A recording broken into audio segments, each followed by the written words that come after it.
embryology has indicated that insects really arose out of this group that we call Crustacea. And so that makes Crustacea a paraphyletic group. Now, crustaceans are things like lobsters, crabs, and krill, and copepods, ostracods, various types of shrimp. You know, all those happen to be things that we call crustaceans. Most of them marine. There's a few of them that are terrestrial. In fact, the one terrestrial, not many of them are terrestrial. There's something around here that you guys would know as roly-polies, right? Those are crustaceans, okay? So they belong to that group. But most of the crustaceans happen to be marine or in freshwater, etc. Okay, biggest group here, however, is the insects. Wow. Insects plus crustacean is going to be monophyletic. Okay, and so we have the name here, pan-crustacean. So there's a lot of anatomical features, especially regarding the nervous system, that strongly supports this. And also they have a particular type of compound eye. All right. Now, centipedes and millipedes have independently evolved compound eyes as well. That's independent. I didn't put it up here.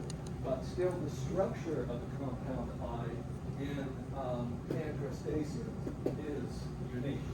Okay. So they do have simple eyes as well. So these are called ocelli. They're just little eyes that are independent of each other. But a compound eye, if you look at a fly, okay, you zoom in into it, it has all these hexagonal structures there. Each one of those is an eye in itself. Okay, this is why it's called a compound eye. All right? And this is called an ommatidium. Okay? I better put that word up here, ommatidium. That's a nice word.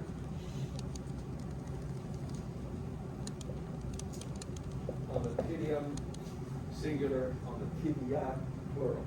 So this consists of a long rod that has pigment cells on the sides, which would absorb stray rays of light. It does up here have a cornea, all right, but it is not, cannot focus, all right, can't be focused. And right in here, there are cells that form the cone, okay? That's what it's referring to here. There's 4 of these crystalline. The crystalline is a protein, but it's a clear protein, okay? Just like the cornea of our eyes is also protein, but light can pass through it. And so this has 4 unique cells in cone cells that form this part.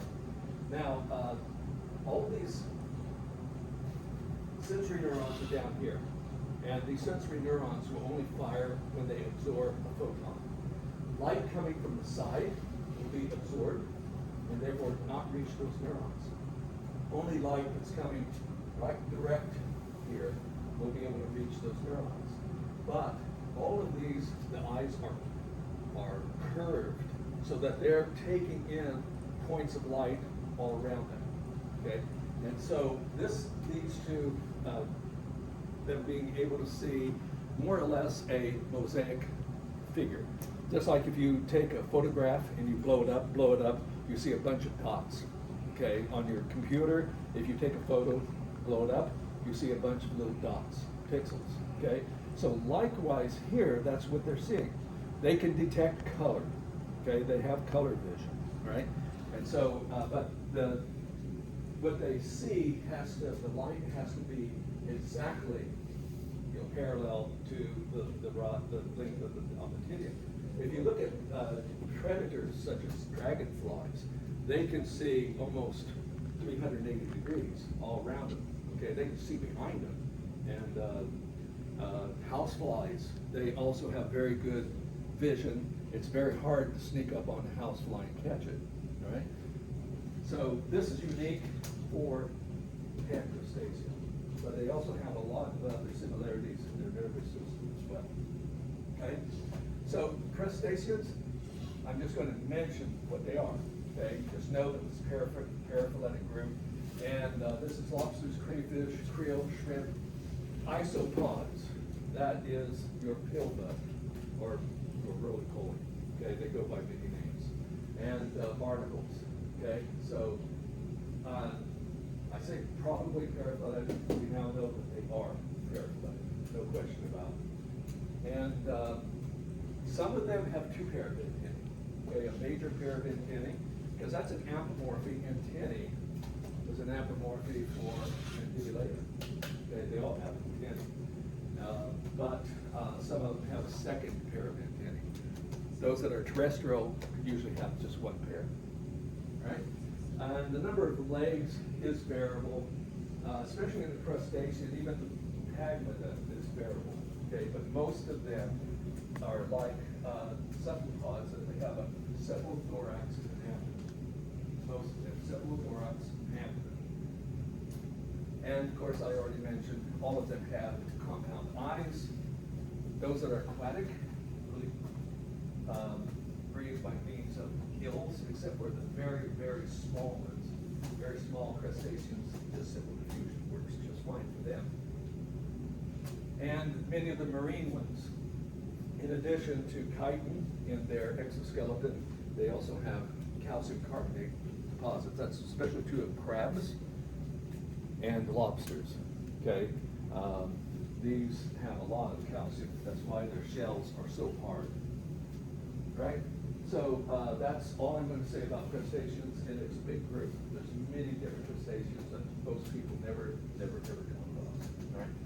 But the big group is insecta.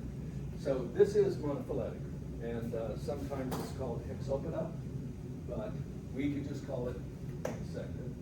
And the apomorphies for it is that the body is uniquely divided into three tagma.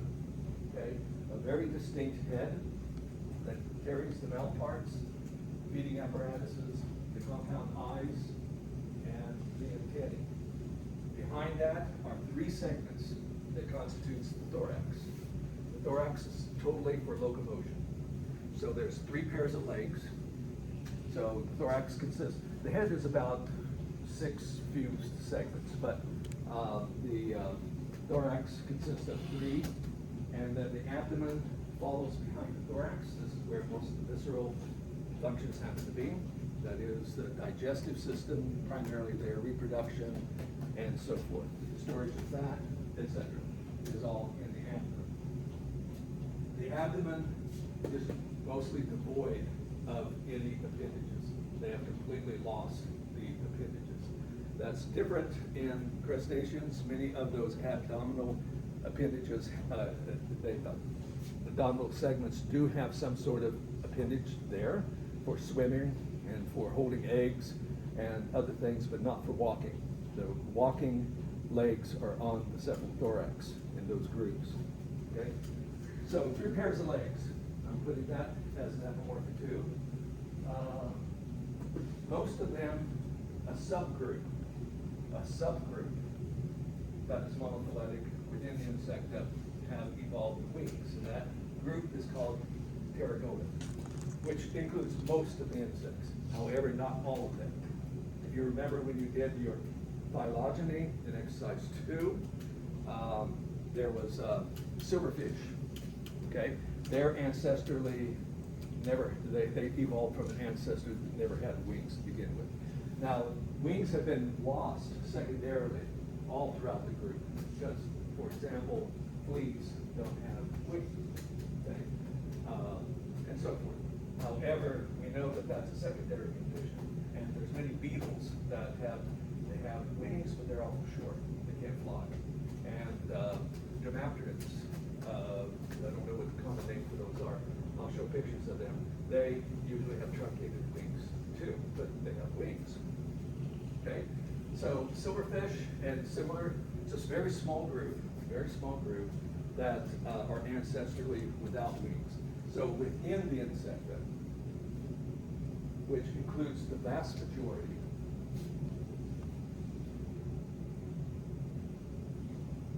pterygoid. All right, so most of the insects are pterygoids. Just a few did. Now, how can we tell that? How can we tell that a flea came from an ancestor with wings. And what about ants? Do ants have wings? Yeah, they do. Most of the workers don't. Okay, so your typical ant that you see running around, they're all female, incidentally. But the reproductives, males and females, the queen and the drones, they have wings. And termites, they have wings. Most of them, the workers don't, but the reproductives do. And in fact, after a rain, you can very often see them flying around, especially up by the pond. The reproductives, when they leave their hive, the males and females, and when they come together, and they get very healthy wings. Okay? But they still have wings. Now, how do we know that silverfish don't have wings, or come from an ancestor without wings? Every segment in these arthropods consists of a plate that's on the top called a tergum. This here calls it novum. That's a similar word to it, but I prefer tergum. And a bottom plate, ventral plate, called a sternum. And so this is typical. But around the legs, there are these little chitinous things called sclerites. Because the muscles that attach to the body have to have some sort of skeletal structure to support it. And then in between is all a flexible membrane. Okay? So it's not very highly chitinized and therefore flexible.